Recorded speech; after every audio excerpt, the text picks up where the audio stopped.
Hello everyone, welcome back to the channel.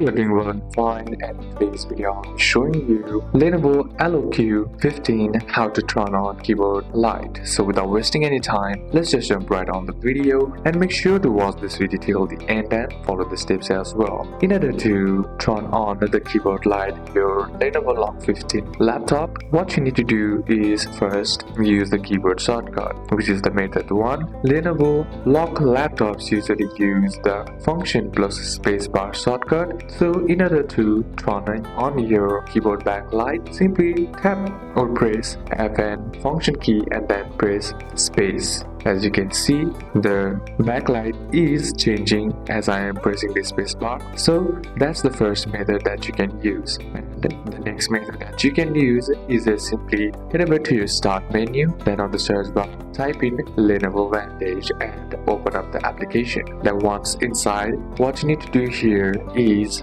head over to the device settings right here. Then once you're inside there, all you gotta do now here is type in or select input. Then once you're inside your input, under the input you'll find the option that says keyboard backlight brightness, and you can also see the shortcut right here as well. Then you can select the keyboard backlight from here as well by simply selecting the low right here, and as you can see, as I select the option, the backlight responds to it. So these are a couple of steps that you can apply. And that's it for today's video, guys. Hope this video was useful to you. Leave a like if it did, comment down any questions that you have, and see you soon on the next one.